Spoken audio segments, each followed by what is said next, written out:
Hello, everybody, and welcome into another Red Wings news and rumors here at the Hockey Writers. I'm your host, Matthew Zator. As always, joined by Jordan Orth. Jordan, how's it going?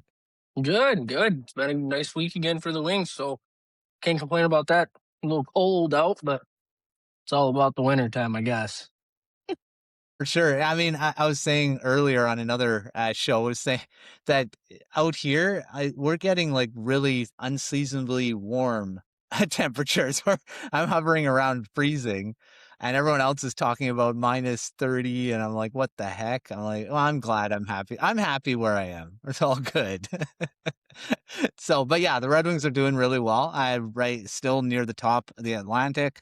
I pretty much, I mean, not saying guaranteed a playoff spot, but I'd say they're pretty much, I would say they're probably going to make the playoffs. And I mean, barring anything, I mean, there's still a lot of games left, but they're on the right track, which is great. And it's probably because a lot of the players that we're going to talk about on this episode, why that is. And the first guy, and we've talked about him earlier too, and that's Marco Kasper. He's finally, I mean, he still only has 12 points on the season, but over the last road trip, he's been really good.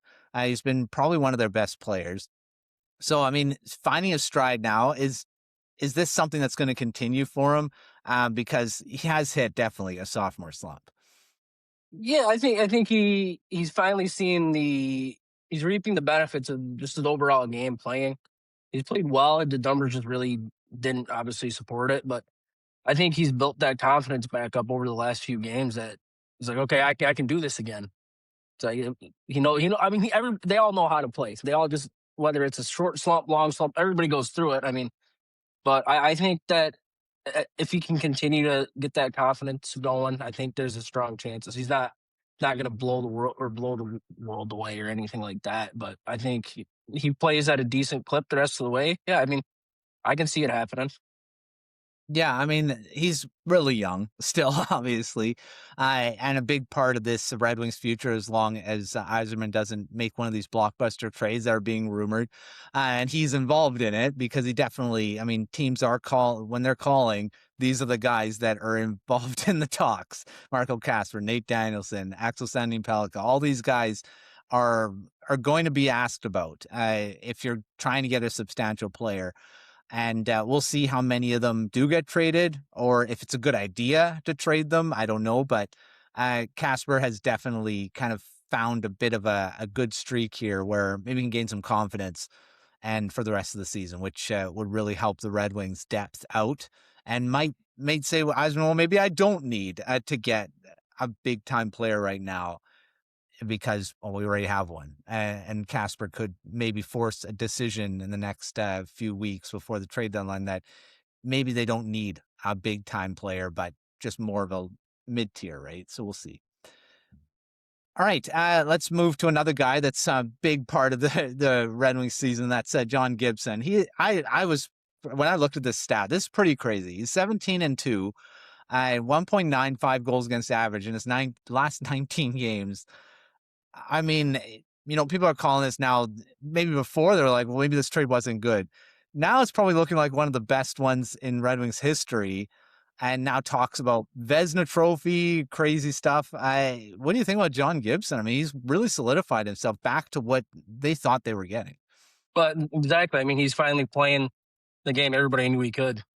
I mean, he's got the talent in front of him to help him out, which at times he didn't have in Anaheim, obviously. But yeah, I mean, you look at the trade now; it's looking easily the best one Eiserman's had, Yeah. especially at the goalie position. How many moves they tried to make to get that situated, but yeah, I mean, obviously a 17-2 record and the sub two goals against isn't gonna last the whole season. But if he can play around that, I mean, you can't go wrong with it.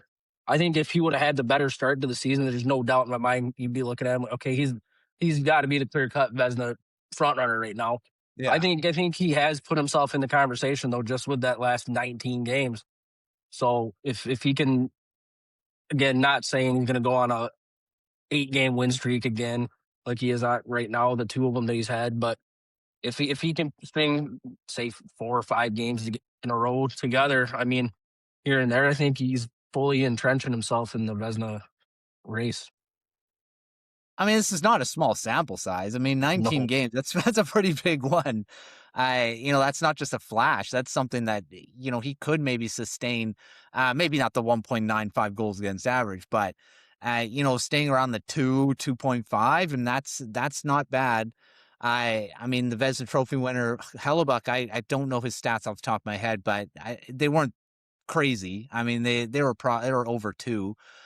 So I mean, Vezina Trophy, it's not the Shesterkin numbers from way back where he finished the season with a save percentage of 930 or something. So I mean that's something that this is great numbers, and he's led the Red Wings to why they are at the top of the Atlantic right now, and why they're on the cusp of making the playoffs since for the first time in a long time. And we've talked about it many times throughout all the shows we've done with Red Wings, is that they need the goaltending. Looks like they're finally getting it, and that's a good sign for the future, because this is a guy that they're hoping to be here for a little bit longer than just a couple seasons. So hopefully he can Yeah, keep it going. I mean, you look at it too. I mean, the defense in front of them, that definitely plays a role in it too. We don't know what's going on with Edmondson, how long he's going to be out yet. Could just be an Olympic break thing. They're just going to let him rest it out till that whatever else. But I mean, if you can keep getting the play in front of him too, I mean that definitely helps the numbers. A guy Yeah. having the play in front of him boosts that confidence. You don't have to save 30, 35 shots a night.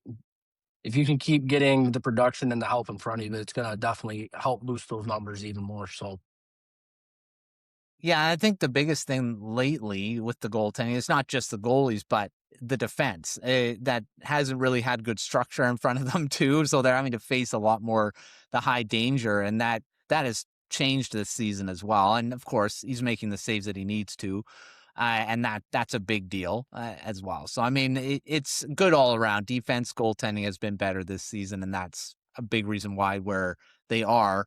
And they've been able to score goals in the past too, and it's always the goalies and the defense. I don't know how many times I've talked about it as host of these shows. It's always that it comes back to it. So it's great to actually talk about it in a positive light. Uh, Finally, so yeah, it's great. Got John Gibson on this hot streak, and we'll see how long he can keep it going. All right, finish the show. We always have to talk about the prospects. We haven't talked about them in a bit, and lots of guys. Trey Augustine's been really impressive lately. Another goalie in the system. Sebastian Cossa, of course, he keeps his hot streak going in the AHL.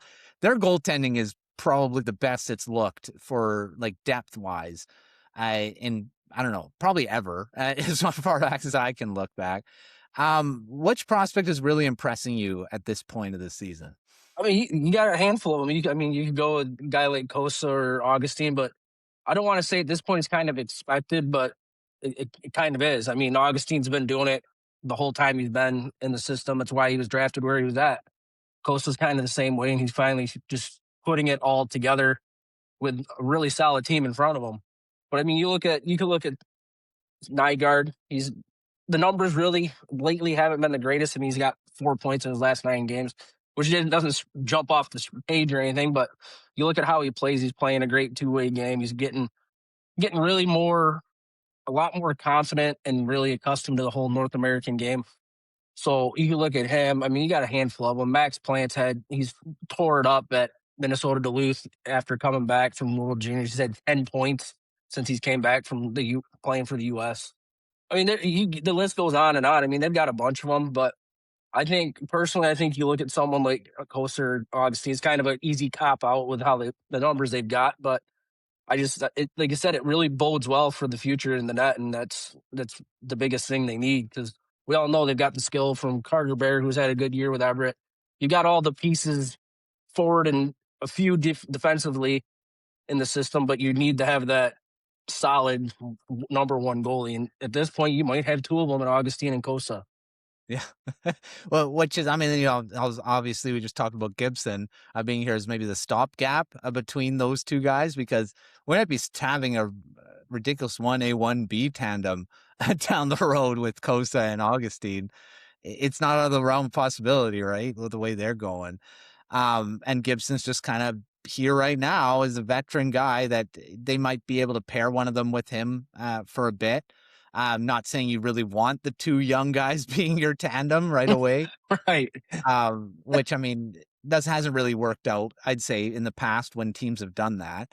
So I mean, I think it's good to have Gibson paired with one of them to start, and then maybe it's probably Cossa as your first guy coming in, and then eventually it'll be that type of thing. We have Cossa and then a veteran. I mean, Gibson, he might be here for a few seasons. I mean, if he can keep that consistency going, but that's something to look at.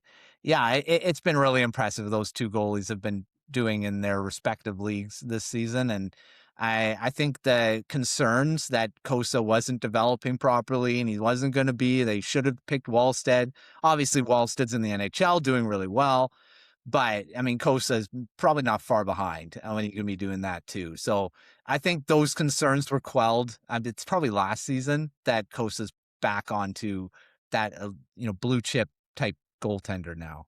And Augustine, I think everyone knew that from the beginning that he was going to be that. He hasn't really slowed down, right? So yeah, those two definitely are going to be on the radar. And Max Plant, I mean, he's been dominating as well, and had a really good. He had a okay World Juniors. I probably didn't really dominate there, but I mean, No. yeah, I mean NCAA is still really good. All right, well, hopefully that they can keep it going throughout for the rest of the season. Thanks, Jordan, for coming on, talking Red Wings as always. Lots of positivity around the Red Wings right now. And they haven't done anything to really push that down, right? I mean, we've had some really good positive stuff, and we'll see what Yzerman does for trades. I mean, we talked about a number of them last week, but I mean, I was going to talk about Jason Robertson, but I think that's more of a conversation we'll get to in the offseason, because I don't think Dallas is trading him at this point. He's a big part of their team, just hit the 30 goal mark.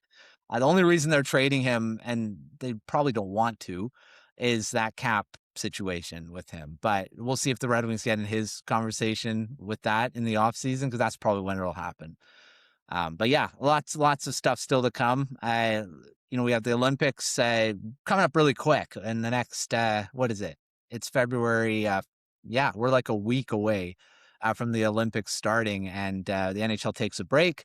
And we'll take a break on this show as well, unless, there won't be anything because there's no trades during the roster freeze.